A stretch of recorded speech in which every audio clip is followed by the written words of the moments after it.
मित्रों नमस्कार, सोहान इंस्टीट्यूट में आप सबका स्वागत है। चलिए आज बात करेंगे भूगोल के कुछ महत्वपूर्ण प्रश्नों पर। तो देर न करते हुए सेशन की शुरुआत करते हैं। पहला प्रश्न आपसे पूछ रहा है कि प्रायद्वीपीय भारत का सबसे दक्षिणी बिंदु कन्याकुमारी कहाँ स्थित है। ऑप्शन ए में दिया है कर्क रेखा के उत्तर में, ऑप्शन बी में दिया है मकर रेखा के दक्षिण में, विकल्प सी में दिया है भूमध्य रेखा के उत्तर में और ऑप्शन डी में दिया है भूमध्य रेखा के दक्षिण में। तो देखिए प्रायद्वीपीय भारत का सबसे दक्षिणी बिंदु जो है कन्याकुमारी, वह स्थित है भूमध्य रेखा के उत्तर में। सही जवाब होगा ऑप्शन नंबर सी।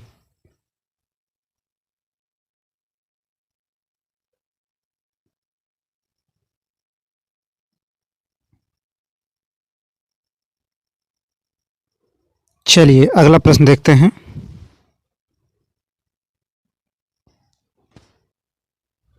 निम्नलिखित समुद्री धाराओं में से कौन सी अटलांटिक महासागर की धारा नहीं है।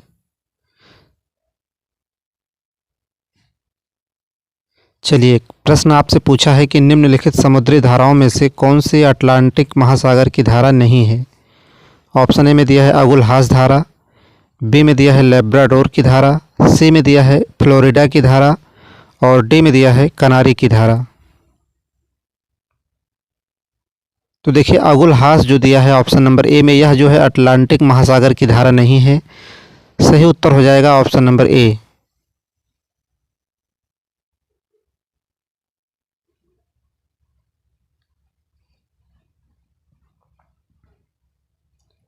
चलिए नेक्स्ट प्रश्न देखते हैं। उत्पत्ति की दृष्टि से निम्न पर्वत श्रेणियों में से सबसे नवीनतम कौन सी है। चलिए आपसे प्रश्न पूछा है कि कौन सी पर्वत श्रेणी जो है नवीनतम है। ऑप्शन ए में दिया है अजंता श्रेणी, बी में दिया है पालकोंडा श्रेणी, सी में दिया है कैमूर पर्वत और डी में दिया है पटकोई श्रेणियाँ। तो देखिए अजंता श्रेणी जो है प्रायद्वीपीय क्षेत्र का भाग है जो कि महाराष्ट्र में है। पालकोंडा श्रेणी आंध्र प्रदेश में, यह भी प्रायद्वीपीय क्षेत्र का भाग है, जबकि कैमूर पर्वत भी जो है प्रायद्वीपीय क्षेत्र का भाग है। सही उत्तर होगा पटकोई श्रेणियाँ। यह जो है हिमालय का बढ़ा हुआ भाग है और यही श्रेणी जो है सबसे नवीनतम है। सही उत्तर होगा ऑप्शन नंबर डी।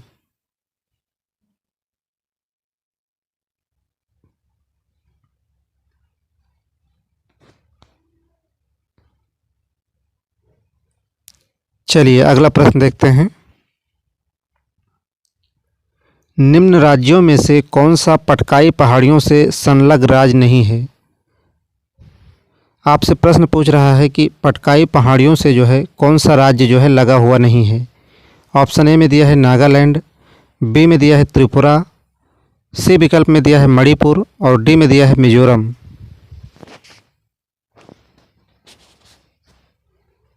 चलिए सही जवाब होगा ऑप्शन नंबर बी, त्रिपुरा जो है पटकाई पहाड़ियों से संलग्न राज्य नहीं है, इसलिए आपका सही उत्तर हो जाएगा ऑप्शन नंबर बी।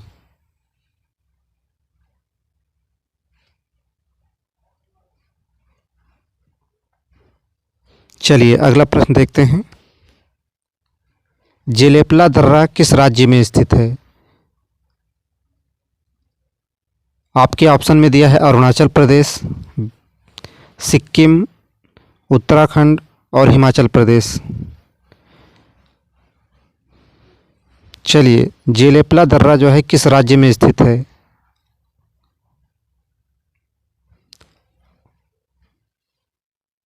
देखिए अरुणाचल प्रदेश में जो है बोमडिला दर्रा स्थित है, जबकि नाथुला दर्रा और जेलेपला ये दोनों जो है सिक्किम में स्थित हैं। सही उत्तर होगा ऑप्शन नंबर बी।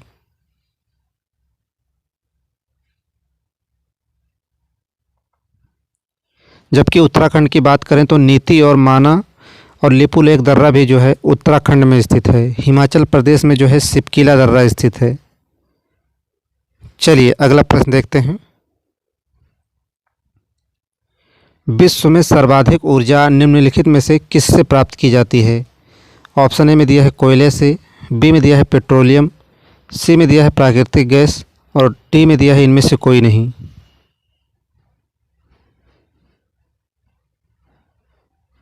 तो देखिए इसका सही जवाब होगा ऑप्शन नंबर ए, कोयला।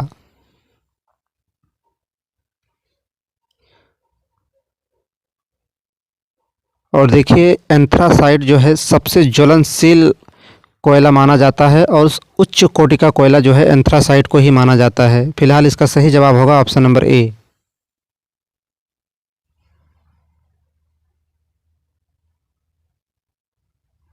चलिए अगला प्रश्न देखते हैं। सर्वोत्तम प्रकार का कोयला कौन सा है? ऑप्शन ए में दिया है एंथ्रासाइट, बी में दिया है बिटुमिन्स, सी में दिया है लिग्नाइट और डी में दिया है पीट। तो देखिए इसकी चर्चा अभी हमने की। सर्वोत्तम प्रकार का कोयला जो है एंथ्रासाइट है, क्योंकि इसमें कार्बन की मात्रा सर्वाधिक जो है 85 से लगभग 95% जो है कार्बन पाया जाता है इसमें, इसलिए सही उत्तर होगा ऑप्शन नंबर ए।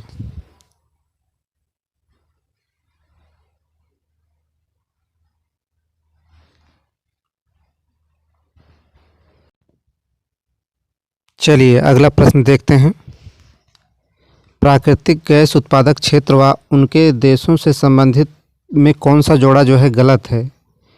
चार विकल्प आपके सामने हैं। आपसे पूछ रहा है कि कौन सा जोड़ा जो है गलत है।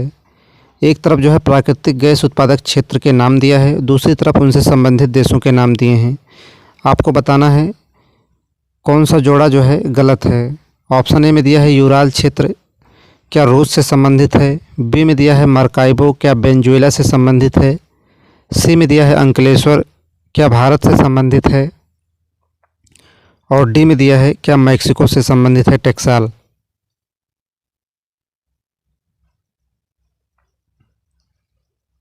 तो देखिए यूराल क्षेत्र रूस से संबंधित है, मार्काइबो भी जो है वेनेजुएला से संबंधित है, अंकलेश्वर जो है भारत से संबंधित है। तो देखिए ऊपर के तीनों विकल्प जो हैं सही हैं, लेकिन हमें सही नहीं बताना है, इसलिए जो सही है वह गलत हो जाएगा और सही हो जाएगा ऑप्शन नंबर डी। टेक्साल जो है मैक्सिको से नहीं बल्कि यूएसए से संबंधित है, इसलिए हमारा उत्तर होगा ऑप्शन नंबर डी।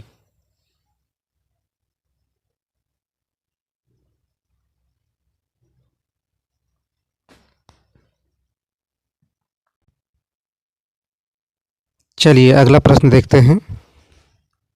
वनों के विकास को प्रभावित करने वाला प्रमुख तत्व कौन सा है?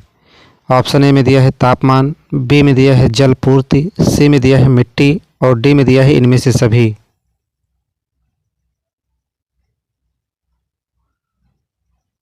तो देखिए तापमान, जल पूर्ति, मिट्टी, इन सभी से जो है वनों का विकास प्रभावित होता है, इसलिए आपका सही उत्तर हो जाएगा ऑप्शन नंबर डी।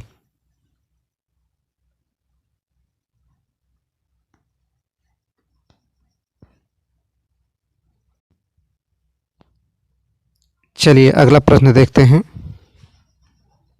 मांस और लिचेन प्रकार की वनस्पतियां मुख्यतः कहाँ पाई जाती हैं? ऑप्शन ए में दिया है भूमध्य रेखीय प्रदेश में, बी में दिया है भूमध्य सागरीय प्रदेश में, सी में दिया है टाइगा प्रदेश में और डी में दिया है टुंड्रा प्रदेश में। देखिए भूमध्य रेखीय प्रदेश में जो है महोगनी, रोजवुड, सिनकोना, आबनूस, ये सब जो है भूमध्य रेखीय प्रदेश में ये वनस्पतियाँ पाई जाती हैं, जबकि भूमध्य सागरीय प्रदेश में जो है खट्टे फल से संबंधित वनस्पतियाँ पाई जाती है और टाइगा प्रदेश में चीड़, देवदार, ये सब वनस्पतियाँ जो है टाइगा प्रदेश में पाई जाती हैं। और आपके टुंड्रा प्रदेश में जो है मांस और लिचेन वनस्पतियाँ पाई जाती हैं, इसलिए आपका सही जवाब हो जाएगा ऑप्शन नंबर डी। मांस और लिचेन जो है यह वनस्पति जो है टुंड्रा प्रदेश में पाई जाती है और इन्हें अल्प विकसित वनस्पति भी कहा जाता है। सही जवाब होगा ऑप्शन नंबर डी।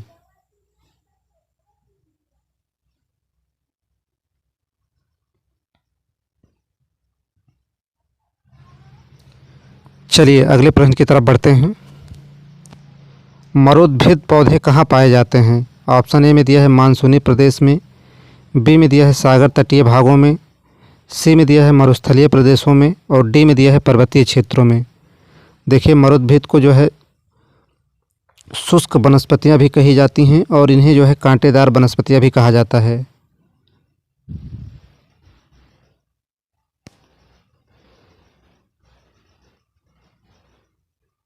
चलिए मरुद्भिद पौधे कहाँ पाए जाते हैं, तो आपका सही उत्तर होगा मरुस्थलीय प्रदेशों में।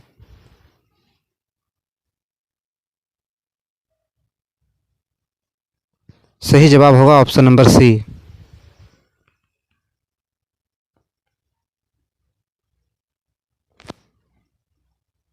चलिए अगला प्रश्न देखते हैं।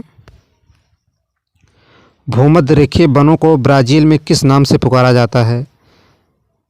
आपके ऑप्शन में दिया है कंपोज, चैपरेल, सेल्वास और डी में दिया है फेजेंडा। तो देखिए कंपोज एक प्रकार की घास है और चैपरेल जो है एक प्रकार की जो है झाड़ी है, जबकि भूमध्य रेखीय वनों को ब्राज़ील में जो है सेल्वा या सेल्वास कहा जाता है। सही जवाब होगा ऑप्शन नंबर सी। देखिए ब्राज़ील में जो है कहवा का उत्पादन सर्वाधिक होता है और कहवा फार्म को जो है फेजेंडा कहा जाता है। लेकिन यहाँ आपसे पूछ रहा था कि भूमध्य रेखीय वनों को जो है ब्राज़ील में किस नाम से जाना जाता है, तो उत्तर होगा सेल्वास। चलिए नेक्स्ट प्रश्न देखते हैं। मानसूनी वनों के क्षेत्रों में निम्नलिखित में से कौन सा देश शामिल नहीं है? ऑप्शन ए में दिया है भारत, बी में दिया है म्यांमार, सी में दिया है थाईलैंड और डी में दिया है श्रीलंका। तो देखिए मानसूनी वनों में भारत, म्यांमार और थाईलैंड शामिल है, जबकि श्रीलंका शामिल नहीं है, इसलिए आपका सही जवाब होगा ऑप्शन नंबर डी।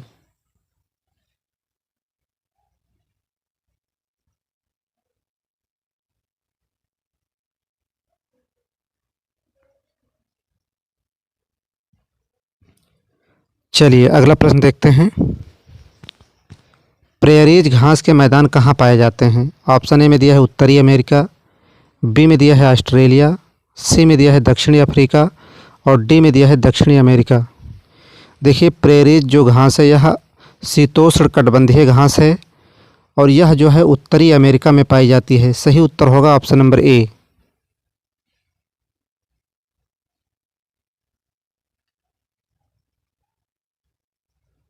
चलिए अगला प्रश्न देखते हैं। पंपास घास के मैदान कहाँ पाए जाते हैं?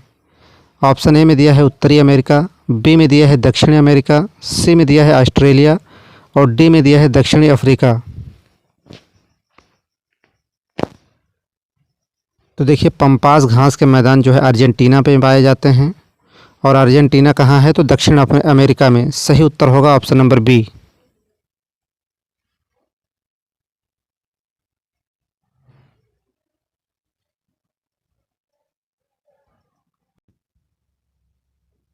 चलिए अगला प्रश्न देखते हैं।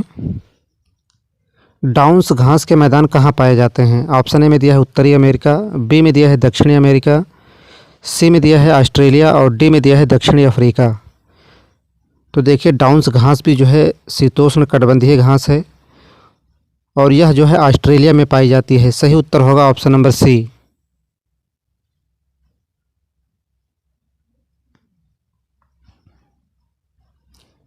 चलिए नेक्स्ट प्रश्न की तरफ बढ़ते हैं।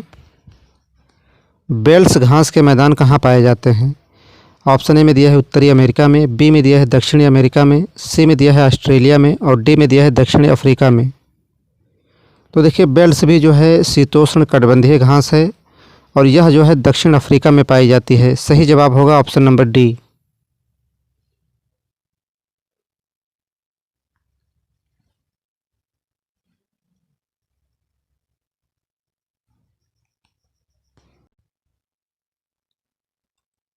तो देखिए आज 17 महत्वपूर्ण प्रश्नों को हमने कवर किया।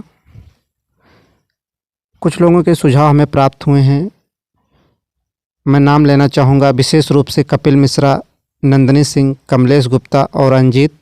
आपके सुझाव के लिए आप सबका बहुत बहुत धन्यवाद। तो आज के लिए सिर्फ इतना ही। क्लास में लगातार बने रहने के लिए आप सबका बहुत बहुत धन्यवाद।